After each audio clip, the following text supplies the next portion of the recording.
All right, here we go. Meghann Cuniff, a.k.a. Meghann the Reporter. Welcome back to VladTV. Thanks for having me. Well, last time you were here, it was on August 8th, and it was the day that Tory Lanez got sentenced. Yeah, 10 years. Now, after that, some interesting things have happened. Yes, he had a bail motion rejected. And that was when he lodged the googly-eyed bitch insult. And that was the last we've seen of him. That was his last court appearance. Okay, so you were in court. He was trying to get bail. Pending appeal, Pending yes. appeal, which does happen sometimes. It can happen, yeah. Yeah, like Tupac was on bail during his appeal, during that whole situation. So this does happen. But is it common or no? Not common, no. Why is that? No. Kind of unheard of in a violent crime situation like that, post-conviction too, where there isn't like a real obvious appealable issue going on. But, you know, it wasn't not worth a shot. Okay, so he tried to do it. He was denied in court by that judge. Yes. And then he made that comment. Yes, he was on his way out and he apparently turned around and said, Meghann Cuniff is a googly-eyed bitch. There was some commotion in the courtroom. I heard something, but I actually did not hear it myself. But I heard from multiple people afterward that, yeah, that's what he said. Okay. When you heard that, how'd you feel? I thought it was pretty funny. I mean, I was, and really the reporter in me was like, okay, if that's true, that's actually a big story. Because the news of the day right then was that he hadn't gotten bail pending appeal, which arguably was not even news. But I said, that's almost the bigger story. And that is the bigger story, that he used his final moments in the courtroom to insult a reporter as he was hauled off to jail to eventually be taken to state prison. So I figured I'd write a story about it. Right. And you made merch out of it. I did. We have some of it over here. Yes, we have the googly-eyed bitch merch. The mugs are the best sellers. I don't have a mug, but you can find them at meganthereporter.com. Bryson Paul, actually, if you guys know him on Twitter, he made the logos. We've got a Meghann the Reporter logo too, but obviously the googly-eyed bitch logo is the best seller. We've got shirts, hoodies, stickers. The mugs are the best sellers, though. I'm sure you guys are rushing to go get them right now. So. Right. You've actually sold quite a bit of them, and yeah. You've been actually shipping them out yourself from your house. Yes, packed with love, packed with love. I know there's, companies that you can get to do this for you, but kind of down home myself and figured I could do it myself. Hopefully we'll get big enough that I'll need to outsource soon, but we're not quite there. Okay. He was denied a bond to go home, but he is still pending an appeal while imprisoned. Yes, his appeal is still pending. How long will it take for them to actually rule on this particular appeal? I've heard that it could be until next year, until the appellate court actually gets to it. But I'm kind of thinking if the Attorney General's office, which is what steps in for the district attorney's office, if they get their response in by the end of the summer, maybe there'll be an oral argument by the end of the year. But the appellate court is busy and they've got a lot of cases and many appeals. So I've heard that it might not be until next year that they actually have the attorneys appear in court and talk to them and take oral argument on it. Okay, so that means that both the prosecutor and Tory's defense team will come in and they'll both argue to and against this appeal. And then will they decide right then and there? Or I thought it was like three judges in a Supreme Court have to, actually vote on this. Yeah, it'll be a 3-judge panel. So they'll definitely give indicators. Their questions could indicate where they're going on this. And the way it works is they all have a staff that have briefed them on this. And they've talked about the cases beforehand and taken a vote. And there might even be a draft opinion, but they're not going to indicate too much what the draft opinion says. They've just talked about that amongst themselves. But they'll ask questions of the defense attorney and then the Attorney General's office. But it will all be based on the briefs that have already been filed. It's a very written process. Like everything will be written in the papers that have been filed. Okay, and what's Tory's argument for an appeal? So his arguments seem to be the same as was made in the motion for new trial. The biggest one is he has the appeal, then he also has a writ in that says has the security guard saying that I didn't testify, but if I did, I would have said that I saw Kelsey and Meghann fighting before the shooting, and I didn't see who shot the gun, but that he saw he thought Tory was taking the gun away from Kelsey. He saw Kelsey with the gun in the beginning, but that he didn't see who actually fired shots. So that's basically his new piece of evidence that he witnessed that didn't come forward, that he wants to. That's basically his reasoning right there. Well, from what I understand, though, the driver actually did show up near the end of the trial, and he would have been allowed to testify, but they would have to put the trial on hold. And Tory's own lawyers decided not to do that. Yeah, the Attorney General's office actually, because they're drafting their response to this appeal and the writ of habeas, they filed for a copy of the transcript from the hearing that I think it was a chambers meeting with the judge that addressed that. So obviously they're going to be addressing that in his appeal, and it kind of looks like a too little, too late kind of argument. And then especially the fact that he even says in his affidavit or declaration that he didn't see who fired the gun. It's kind of like, well, it's just kind of I don't see it being enough for them to send this back to a trial court or overturn his convictions or anything. I think it's kind of dead on arrival. But he's also advancing the same arguments that he did for the motion for new trial about the Instagram post from the Shade Room where his account commented, that's not true, when somebody said people saying Kelsey shot her. So it's really the same arguments that we saw beforehand. And then actually his attorney is trying to is asking for evidence about racist intent, and she's asking for statistics from about people who have been sentenced in disproportionate sentencing for Black defendants versus white defendants, and also pointing to a statement made about his Canadian citizenship to allege some kind of racism or prejudice here. So it's actually a motion to seek evidence on that. But the Attorney General's office has responded and said that this is premature, and that basically this shows a lack of understanding of the system by his lawyer, because there needs to be an order to show cause, or some kind of order from the court saying that something like this is necessary before she does it. But the court recently said they're just going to consider everything at the same time. So it makes sense that this motion that she filed seeking new evidence, the appellate lawyer, is just going to be dealt with later on when they deal with the appeal and the writ and everything. So I think it's going to be a while before the court actually does anything with it, but maybe they'll surprise me. Okay, so he gets transferred to state prison. Yes. And then I guess he got moved to general population after requesting it. I'm not sure if that's true, and I would be surprised. I mean, when somebody like Drake is making, Instagram story posts about you, I don't think that bodes well for you just being in the general population of a California state prison. Yeah, I mean, I don't know. I don't have any. His classification isn't public record, but and I wouldn't. I'd be pretty surprised if they just had him like in the chow line, as TMZ was referring to. I mean, I don't know what that is based on, but I mean, it's a security issue. Yeah, I mean, he's 5'3". He is obviously very famous, and if something happens to him, the prison system is going to look very bad. Yeah. And because everyone's going to report on it. It's not like a random prisoner who got stabbed or something like that. Like Tory Lanez just got stabbed in a state prison.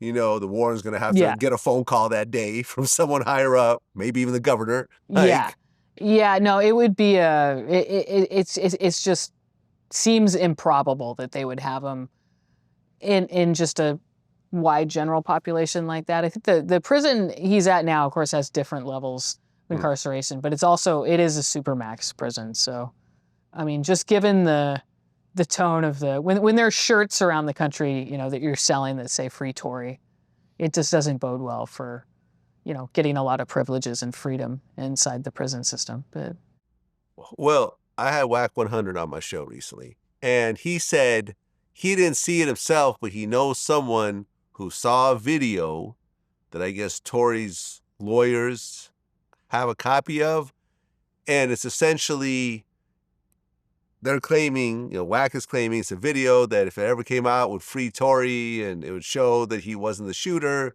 but apparently the person who shot the video was underage and is an Asian family who doesn't want to get involved. So therefore, this video has never surfaced, but they're trying to have it come out, and the doors will open and Tory will run out free.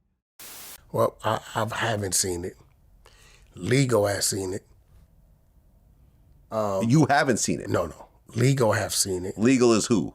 They're legal. His legal team. His legal team. Okay, Tory's legal seen team. It. Another one of my close friends have seen it. We knew it existed, but they wouldn't allow it to come into court. Why on earth would they not allow a video of the incident? Because the person the video belonged to was a minor, and the parents was not given consent to release it. So they know the video exists. Wait. So there's a minor in the video? Minor was recording, so it's the minor's phone. Okay. Real like 15, 16, some shit like that.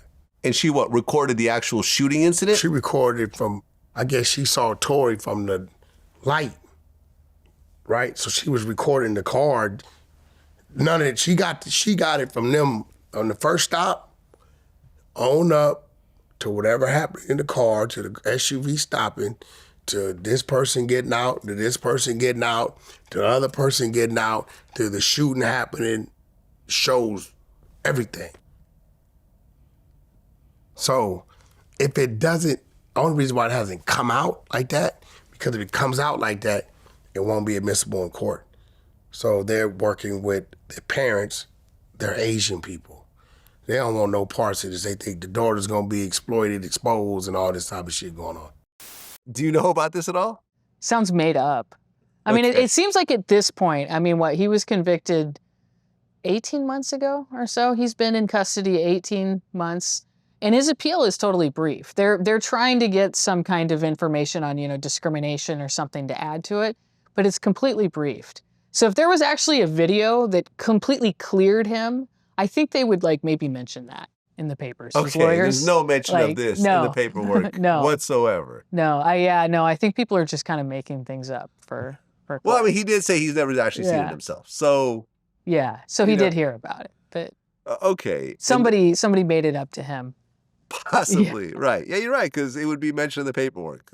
I would think they would have a vested interest to make sure that video is out, or at least people know about it. And that'd be a pretty critical piece of evidence, like a video showing that he didn't do it. Yeah. Yeah.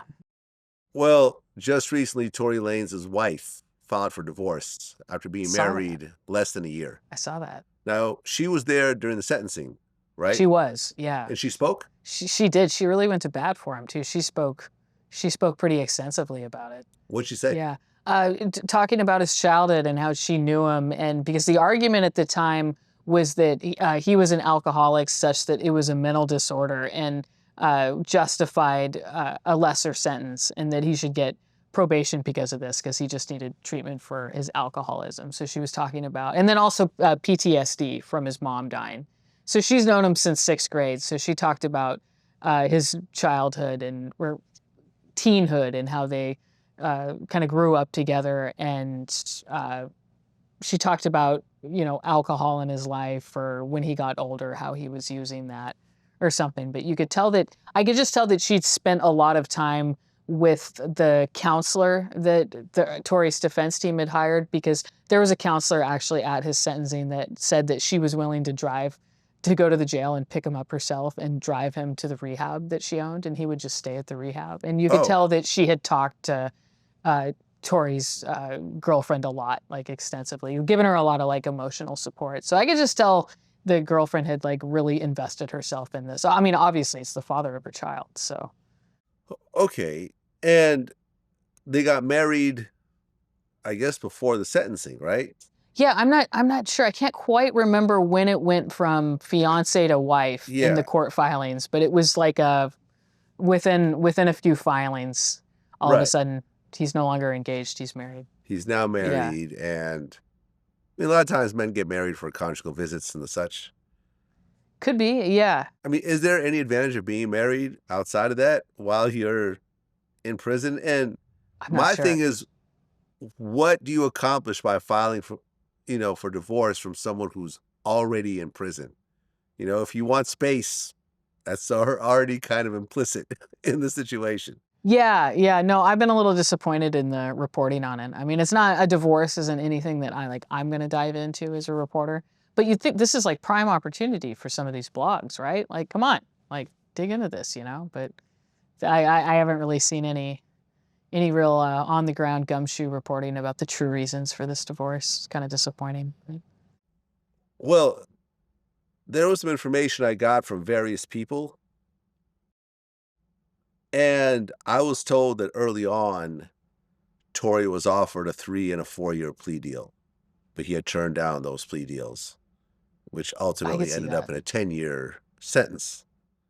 Have you actually heard any of this? You know, I did ask somebody in the DA's office about that, and they said that they didn't think that was true because one for issues regarding his immigration status would kind of not put him up for any kind of like lenient plea deal because he'd be deported after that. But and they didn't think that there'd been any kind of offer, but you know they didn't know for sure. And this was one of the prosecutors. There were two prosecutors on the case, and this was the one who hadn't been on the case the entire time. But he said he was like 99.9% sure there hadn't been an offer.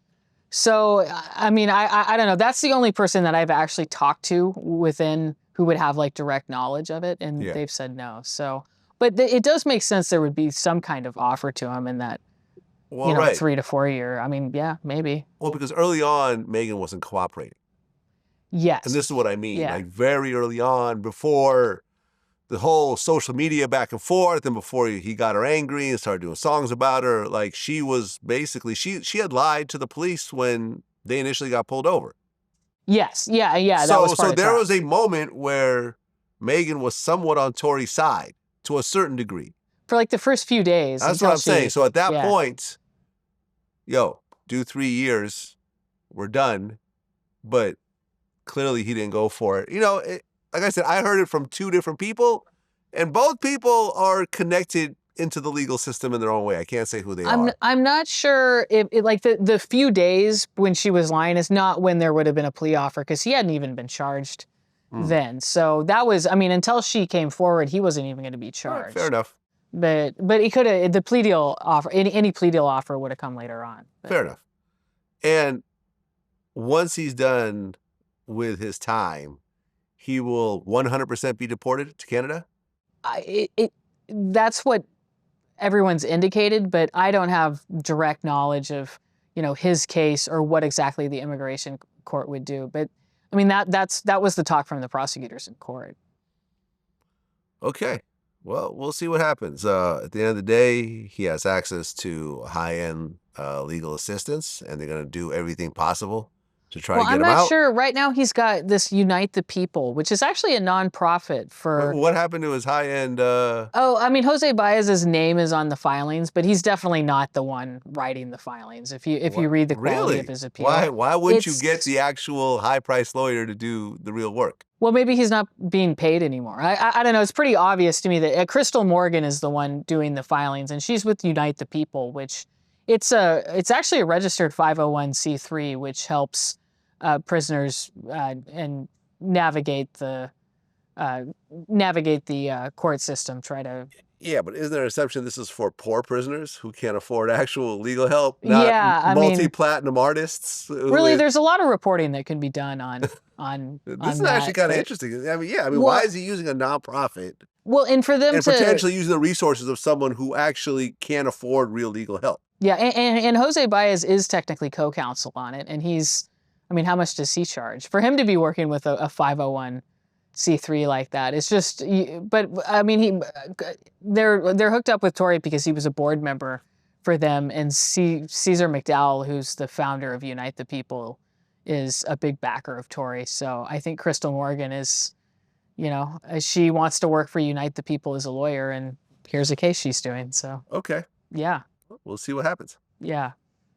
Now you actually covered the case when Nicki Minaj's husband was placed on house arrest after threatening Offset.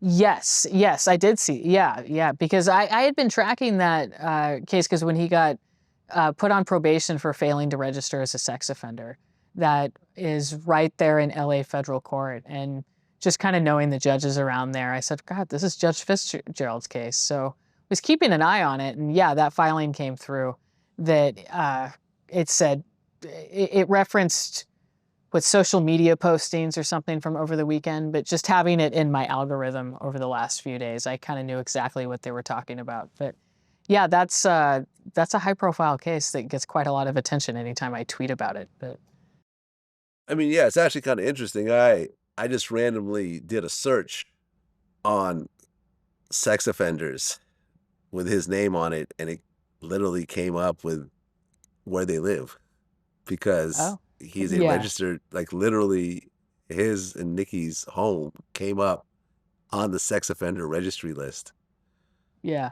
That's just wild to me. So he can't actually go drop off his kids at school or anything else like that. He's required to stay away from certain types of things, right? Yeah, there would be restrictions in place on that. I'm not exactly sure what it was. I know his house arrest for the Offset thing has lapsed. Like what I think it was 90 days or something it was going to be, and that's definitely right, because he's on tour with Nicki right now. Yes, and they're on an international tour. So. Yeah, and his lawyer, his public, it's private counsel filed something the other other month, asking permission for him to go on the world tour. And actually, in the beginning, tried to file it under seal, which I'm somewhat sympathetic to, just because everything gets so much attention on it. You know, you just take a screenshot and tweet out anything that gets filed, it just starts going viral online. But the judge wouldn't let him file it under seal, so they turned around and filed a public request for him to be allowed to go on tour. And the probation officer wasn't opposing it, so it was kind of a guaranteed it would be granted. But it got granted, and we haven't heard anything since. There hasn't been any kind of filings. Meghann and Nicki had a interesting little beef at one point. Are those real? Those beefs? Oh, yeah. Oh, yeah. No, Meghann had that line in Hiss. She said, these hoes don't be mad at Meghann. These hoes mad at Megann's law. Right. I saw that. And Megann's law is the sex offender registry law. That makes everyone know that Nicki's husband is a sex offender. Like we just talked about. And then, Nicki got upset and basically told Meghann to dig up her dead mother. And, it just sort of went on and on from there. Yeah, ugly. Yeah, interesting. Now, the YSL case, you've covered that to an extent. Yes, yeah, that's been picking up lately. But yeah, I've been doing a lot of stuff with that. I got into it back in January when his Young Thug's friend, Trontavia Stevens, took the stand. And I've really made my YouTube channel like a hub for everything. It's kind of a nice challenge to have a trial that's being streamed where, I mean, really everything is at your fingertips. You can just watch it anytime you want. But it's like, how do you divide that into a way that's like consumable for people? Because I kind of realized that the general public, I think, gets a little daunted by like a 7.5 hour video of a trial where every time you click on it, it's a break or something, or they're talking about something you don't understand. So I've had fun going through and trying to divide everything into videos and playlists and witnesses and that kind of thing. So, well, this is actually the longest trial in Georgia history currently, 18 months and counting. Yes. And most recently, the entire case was put on hold indefinitely. Yeah. Because there was a motion to recuse the judge over this secret meeting that happened. Yes. Yeah. Yeah. So the judge has handled this all really poorly. I think his ex-parte meeting that he had with Woody, who's the witness right now, YSL Woody, Little Woody, who was actually in jail on a contempt charge for refusing to testify, was very unusual. And he didn't notify the defense about it until at least in the hours between it happening and him being confronted about it in court by Young Thug's lawyer, which is also really unusual. But then his reaction to it from there was just kind of crazy, where it's like this. I mean, he's always kind of shown in trial that he's a total hothead, but he demanded to know how Brian Steele, Young Thug's lawyer, learned of it, and Steele wouldn't tell him. So he held him in criminal contempt of court. Actually, for a few minutes, I mean, maybe like 40 minutes or so, had Steele like in custody back. I don't know if he was actually in a holding cell, but he was taken away by a deputy like to the back where they have the holding cell. And eventually he let him come back out. And then at the end of the day, made the formal finding for criminal contempt of court and actually sentenced him to 20 days in jail to be served in 10 weekend stints. And Steele's request was that he be housed with Young Thug so they could work on the case together. And of course, the judge doesn't really have any saying over that, but he said that he'd recommend it if he could. But the Georgia Supreme Court stepped in and stayed the sentence, the actual jail sentence, so he didn't have to report to jail. And he's never going to, because they're going to appeal. They are appealing the criminal contempt, and I'm sure it'll get thrown out. But yeah, now there's 3 recusal motions. There's 2 recusal motions from the defendants, and then 1 from a lawyer for Woody's lawyer that Judge Glanville rejected. He rejected orally, and then he issued a written order rejecting Diamante Kendrick's order. But really, according to Georgia state law, if a recusal motion is filed against a judge, and if you just read it and it's sufficient on its face, like, you have to assume the facts as alleged are true. And if it right there is enough to recuse the judge, that means the judge needs to send it to another judge to be considered. And Glanville didn't do that. He just rejected it himself. And he actually kind of screwed himself, because in his order he wrote, I found that the allegations, as written in the pleading, are sufficient to establish bias and impartiality, or partiality. However, I find that it lacks evidence. But the second part under Georgia law really doesn't matter, because he's supposed to, the first part ends it right there. After the first part, if it's sufficient, he needs to send it to another judge. So what happened the other day was, on Monday, they were going to go over the transcript for this ex-parte hearing that they had with Woody, where he decided to testify at the end of it. And they were going to do that in private, but then he did kind of an about face, and the judge came out and said, we're going to go over, the transcript will be filed publicly, and he's actually taking the recusal motions against him and sending them to another judge, which saved the attorneys a step, because the attorneys had, after he'd rejected the recusal motions, they'd actually filed a new motion with the Georgia Supreme Court, a petition asking that the Georgia Supreme Court order him to send the motions to another judge. And the Georgia Supreme Court rejected it and said, actually, you should have filed this in Fulton County Superior Court. So they went and filed it in Fulton County Superior Court. So somebody over the weekend had to have gotten in Judge Glanville's ear and told him that he was kind of making a fool out of himself on a national stage. That this ex parte stuff, while it's unusual and the attorneys are doing the right thing by calling it misconduct and making a big deal out about that, as a judge, he can survive that. It's just all this contempt of court, jailing a lawyer. I mean, it was just kind of crazy. So somebody obviously had him take a temperature check. And I think he understands that it's a lot better for him to transfer those recusal motions to another judge than for another judge to actually write an order saying, you should have transferred those recusal motions to another judge, and now we're going to do it for you. That would be a big blow to him. I think if that happened, I still don't think another judge is actually going to grant the recusal motions. But that's where we are right now, is there's now another judge actually considering the recusal motions against him. And, theoretically, she could grant them. I don't think we're going to see that, but I think in the end, this was all just kind of a huge waste of time, but not on the attorney's perspective, because they need to get all this stuff on the record, and they're being advocates, and they can preserve this stuff for appeal. But I think there's so many issues in the YSL case that if there ever is a judgment and conviction, like the thing that drives the appeal and gets it overturned, I bet will be something else other than this ex parte. But, the defense attorneys are doing their jobs. Well, I read that the judge actually released the transcripts of that meeting. He did, yes. The transcript was released at the end of the day, and it's like 56 pages. And I mean, it's kind of funny when people say, well, the transcript must have been redacted. So are you saying you don't see anything wrong in this transcript? Because some people, see all this witness intimidation and that kind of thing, but it doesn't quite pan out how the defense feared. Because Brian Steele had said that he'd heard from somebody who was in the meeting that Kenneth Copeland Woody had confessed to Donovan Thomas's murder, and that he'd been told he could lie on the stand and not face any repercussions. And I think, first of all, the transcript doesn't mention Donovan Thomas's murder. There are some lines in there, though, that would be really important for the defense and would be considered like potentially exculpatory evidence. There's a part where Woody asks if there's a statute of limitations for murder. And then there's another part where he's just like kind of random, and he's like, I did these crimes though. And I'm sure we're going to be hearing about that in cross. And it kind of shows, I mean, I wonder what would have happened if Steele hadn't confronted the judge about this meeting, because would the judge have told them about this? Because I did an interview with Doug Weinstein, who's a defense attorney for Diamante Kendrick, and is actually one of the ones who filed a recusal motion against the judge. And he said he's not willing to say that the judge was never going to tell them about the ex-parte hearing.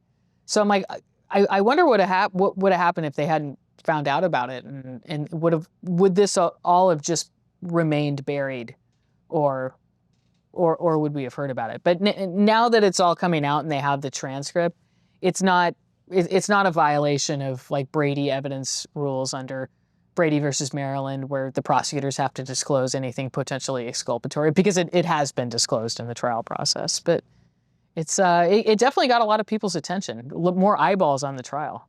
Well, yeah, now after 18 months, the trial stopped. Yeah.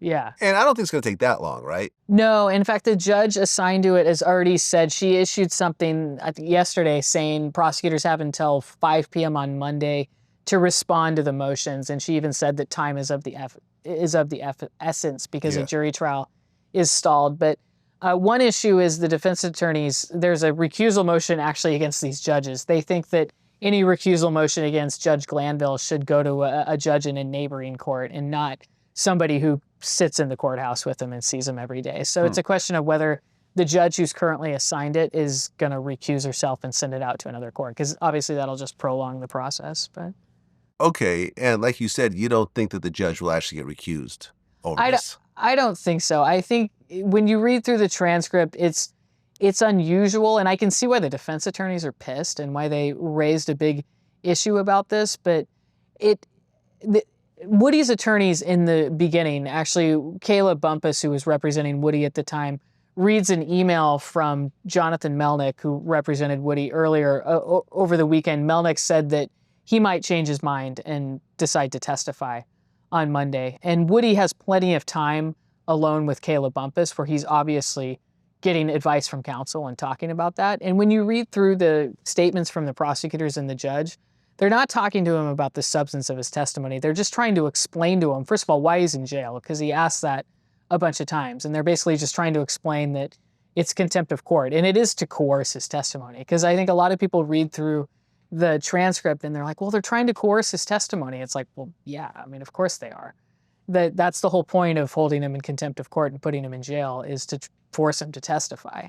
So I think Glanville could have just had the defense attorneys there and done all this still, but it would have been a lot more complicated. I can see, I don't know. Like I said, I can see why the defense attorneys are pissed, but I don't think it's going to be anything that drives the whole case, it drives the appeal. And some of the issues or some of the things that they raised about what was said in there it doesn't quite bode out like they said. Like when you read through there, to say that he was just told that he could lie on the stand is completely not true. It's the quotes that are being screenshotted and shown about that.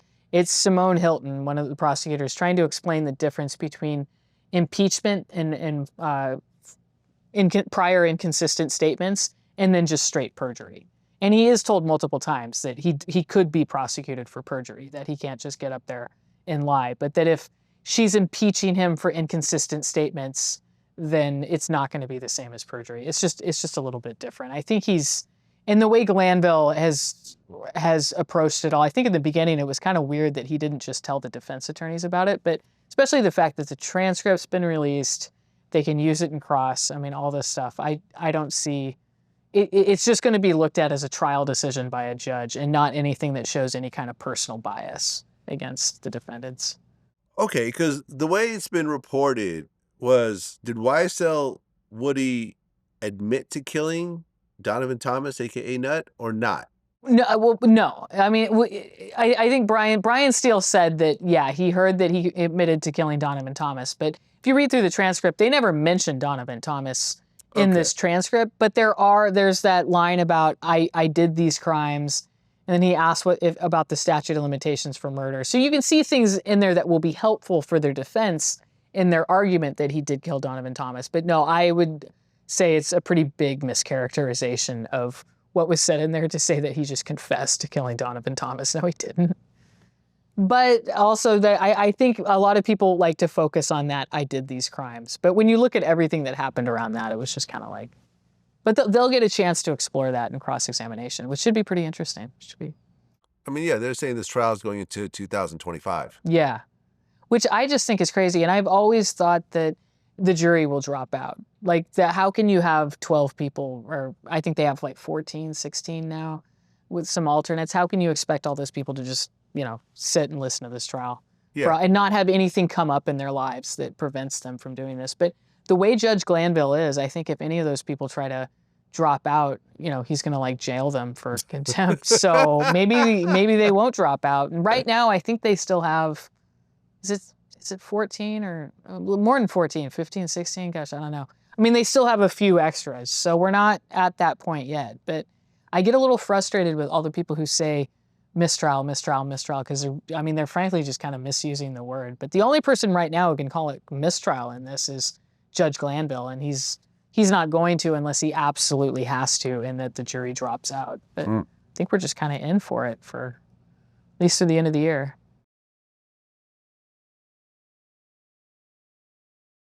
Well, you covered the Diddy case. Yes. And just today it was announced that he's selling his LA home for $70 million. Oh, he is. That's the one that got raided. Well, both houses got raided, Yeah. LA and Miami. Right. But the LA one is now being sold. He doesn't have like multiple LA homes. Yeah, and I had heard that he took like $100 million second mortgage on his homes already. So I guess this is just going to, I don't know, make that whole money situation a lot easier to deal with if he actually sells it for this much. Now, there's a grand jury underway right now, but nobody knows really what he's being charged with, or do we? No, it's not. I mean, I'm not sure what actual conduct they're looking at there, other than Homeland Security is the one that led the investigation, and they do, you know, sex trafficking and human trafficking investigations. And we've heard that women and alleged victims who are mentioned in these civil cases against him are being contacted and talking to authorities. So it you know, looks like this could be shaping up to be something kind of big. And the people that he's hired, I mean, he has a defense attorney who defended Ghislaine Maxwell, you know, in the human trafficking case with Jeffrey Epstein. So they have that kind of experience. How did that one work out? Yeah, not well. Yeah. And I had heard that there was another law firm that was representing him, but I guess Lady Gaga is one of their big clients. And basically the story was that she told the firm that she would leave unless they dropped Diddy as a client, which they did. Oh, I hadn't heard that. Yeah, hold on a second. Let me look it up. I mean, he's definitely in a serious situation. I mean, I noticed he had Sean Hawley, you know, doing some PR stuff for him, but after he got... Right, so there's a New York-based law firm named Grubman, Shire, and Masalis and Sack that recently dropped Diddy, and they're saying it was because of Lady Gaga. Yeah, I don't know. Yep, and they actually confirmed that they said, you know, they didn't confirm the Lady Gaga part, but they said, did somebody on the record from the law firm, like, you know, a representative from Grubman, Shire, Masalis and Sack told Page 6 the decision to part ways with Mr. Combs was proactively made by the partners in the firm a number of months ago as they felt it was the right thing to do. So yeah, there we go. And it's going to be interesting to see what happens. I mean, because everyone's wondering the hotel footage with him and Cassie, the CNN originally posted, which was horrific. Like, who leaked that? Was it the feds? Was it Cassie? Was it whoever he paid the $50,000 to that wanted to extort him for more money? I doubt it was the feds. I mean, I see a lot of reason to believe that, you know, Cassie, I mean, when you just look at the years that Cassie spent with Diddy, and then also the wording of her statement after that video came out, that, you know, the years of abuse that she suffered turned her into something that she wasn't, or she didn't recognize. I mean, you just wonder, with all the criminal liability he's facing right now, if it makes sense that investigators would be wanting to talk to people in his life that were with him all these years. So she could be trying to get some kind of immunity deal out of this to really come forward and talk about everything that she's been through. And this seems like if it was going to be leaked, or if there was any kind of like backdoor underlying reason for it being leaked, it's trying to make sure that America sees her as a victim and sees what she went through with him, and to kind of cushion the blow for anything that might be coming or any allegations against her that might be made. Yeah, well, it seems to be working because yeah, no, it's a horrific video. This is a insane video. And the idea that he just goes on, Instagram or something and does a face where he's just looking all sad and he's like, "Oh, sorry guys, it was just a low." I'm like, this is just despicable. Well, he's erased his whole Instagram, including that apology video. Yeah. Well, I mean, when he got his house raided, I'm like, yeah, that's when you drop Sean Hawley and hire a serious big law firm from somebody who used to be a federal prosecutor and actually knows how to deal with this, which is what they did. He has somebody in LA from, I think it was Pillsbury, but then they haven't all spoken publicly, but he has to have somebody in Miami too, because you would have like a local counsel for each raid. But then obviously the main case is going to be in the Southern District of New York. So he'll probably hire somebody there. If he doesn't already, he's already hired some people. So maybe he already has his main people in place, but he's in big trouble. I mean, it was just watching his PR scramble on it. I mean, when their biggest PR thing against it is just complaining about the fact that the feds were too mean to them. I mean, because that is almost just cliche. It's like, yeah, join the club of everybody who's been, brutalized by the American federal machine when they come in and raid your house. But if anything, the huge show of force that they always kind of ridiculously show during these raids, it's more justified for somebody like Diddy. He has this huge mansion with his own personal security. It's like, tell it to the guy who just lives in some house with his wife and kid on, some random street in LA when he gets that kind of show of force, But it was just kind of funny that was their biggest argument against it, try to drum up sympathy for Diddy because, they showed too much force when they raided his house. It's like, whatever. Yeah, well, we'll see what happens. Because, like I said, the grand jury is still underway, and 99% of grand juries end in indictments. Yeah, it won't be whatever they're presenting. I don't think it'll be hard. It's just it's such a. I mean, I understand the huge interest in it, and in the very beginning, I mean, his house is getting raided. That was huge news, but everything that happened after that, all the speculation and punditry. I mean, all the people guaranteeing that he was going to be charged by the end of the month, and I mean, it's just like, God, could we calm down a little bit here? I mean, but you find yourself in a place where you're like defending Diddy. You're like, he hasn't been charged with a crime yet, guys. It's like, but I mean, really, could we all just take a? But yeah, I mean, when you just look at all the situation, it does not look good for him. Everything that's going on, but all the people who are just going on TV and I'm a lawyer, I guarantee he's going to be charged with a crime within 6 weeks. It's like, how many weeks has it been?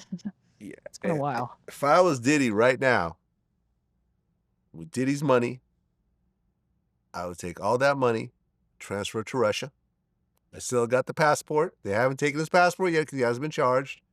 Go work out something with Putin, kick a little money back for the Ukraine war or something, and go live in Russia for the rest of my days. There's no way America's going to extradite anyone out of Russia. Yeah. Much less Diddy.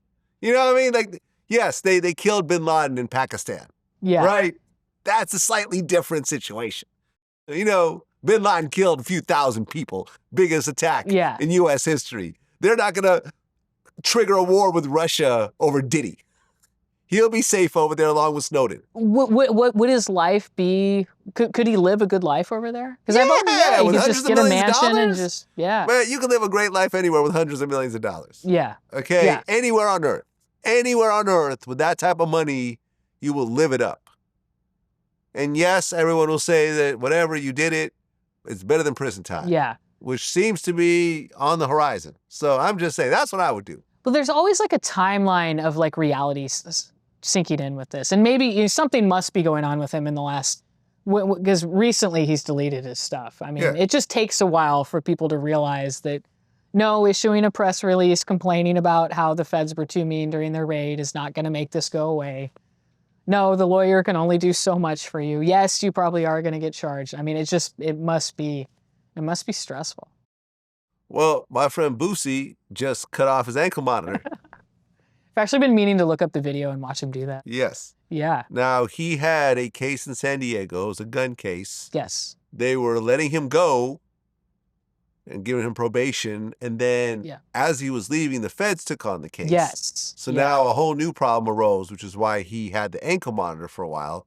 But recently he cut it off. Yes. And what exactly does that mean in terms of the case in general? Yeah, it's good news for him. It wasn't looking good in the very beginning. I remember I went down to a hearing, I think it was in January, and the prosecutor on this case is an older assistant U.S. attorney who you can just tell could have retired a while ago, but he enjoys putting people in prison.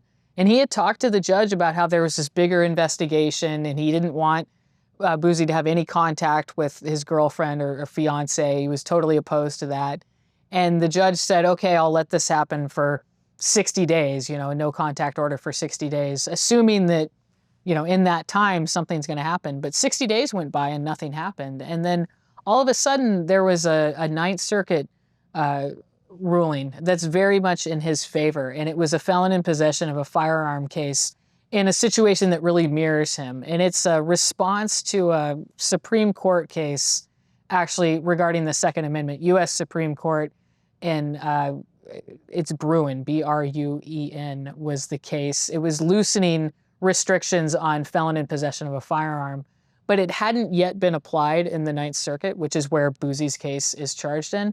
And as of the charging of Boosie's case, the standing law in that said that his felon in possession of a firearm was basically fine as is. But this new ruling that came out in Duarte, it was Stephen Duarte is the guy's name, his nickname's Shorty. But this was actually the Ninth's first application of this SCOTUS ruling to Second Amendment law in the Ninth Circuit. And it said that, because he was stopped and wasn't accused of any other crimes and his felony convictions are nonviolent, that his current felon in possession of a firearm charge should have been thrown out, that it was dismissed. And the judge said, she read this Duarte ruling and said, this basically mirrors Boosie's case. And she said, this needs to be, under this ruling, this would lead to Boosie's dismissal. The problem is the Duarte case that drives this is going to be looked at en banc by the Ninth Circuit, which means not all of the judges, because there are so many of them, but it's like at least 11 judges now are going to, well, first they're going to decide whether they look at it en banc, but then they'll decide whether this 3-judge ruling was correct. And it's actually a 2-to-1 ruling. So there's a dissent on it. And the dissent was warning that they're like basically gutting Second Amendment law. So the judge was saying, under this ruling, Boosie's case needs to be thrown out. However, this ruling isn't final yet because they're probably going to look at it en banc. And right now that hasn't happened. So his lawyer just filed the motion for him to get off his ankle monitor, which the judge granted. But right now they've got the motion to dismiss in. But I don't think she's going to grant that until the Ninth Circuit finalizes this ruling that she's looking at, until they look at it en banc, which there hasn't been any kind of movement on that. And one thing that just happened is there was another Supreme Court ruling that came down, and they actually mentioned this in the last court hearing, was the Supreme Court was considering whether felons convicted of domestic violence could be banned from holding firearms. And the judge even said, wouldn't it be interesting if the Supreme Court rules in opposite of Bruen, which they actually ended up doing. Just a few weeks ago, the Supreme Court ruled that it's actually okay for felons convicted of domestic violence, they can be banned from owning firearms. So it bolsters the dissent in that Ninth Circuit ruling that says, this is the wrong ruling, you guys are screwing up Second Amendment firearm restrictions in America. And it bolsters the chance that when the Ninth Circuit does take up that case en banc, they're going to reverse it. And then that would be a question of, okay, now Boosie's case won't be dismissed. So it's kind of just a big legal conundrum of what's happening. And he's got a status conference on the 12th. I'm not sure if it's going to be delayed or not, but obviously the judge looks favorably on his situation right now. She's granting his motion to cut off his ankle monitor, that kind of thing.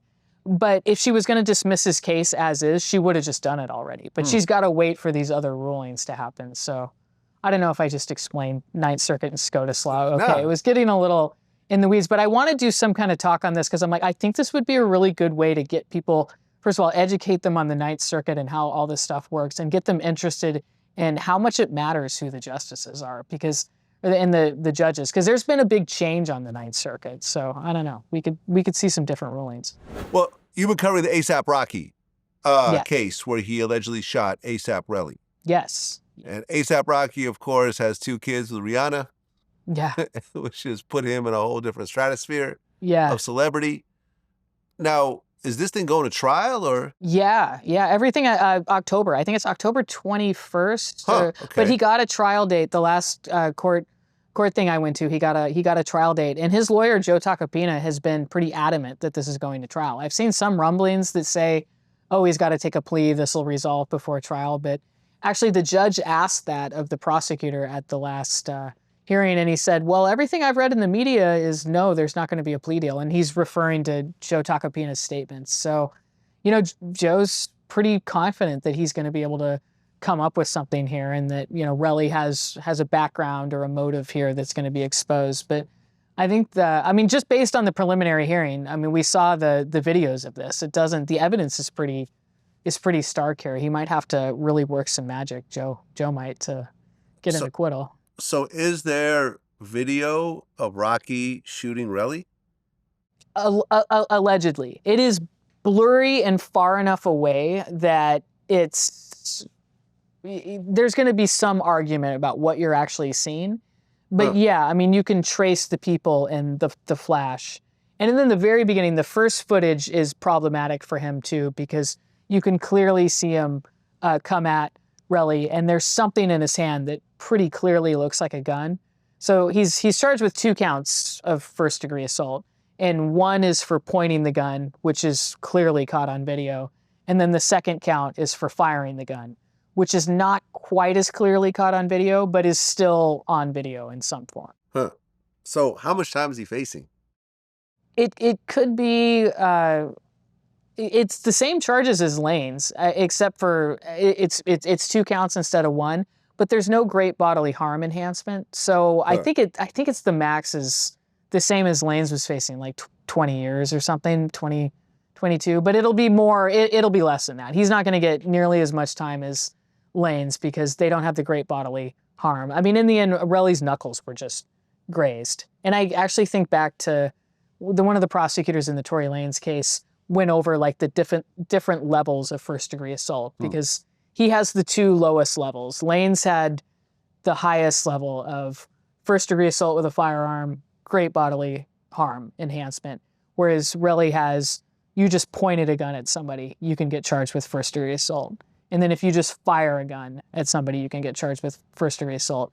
But here, the bullets did actually hit somebody, so it's like a little bit more than that, but not as much as Lanez has. So it could be a few years. Huh. Yeah. Well, finally, you covered the Jonathan Majors trial, which he ultimately was found guilty, and he was sentenced to a 1-year intervention program.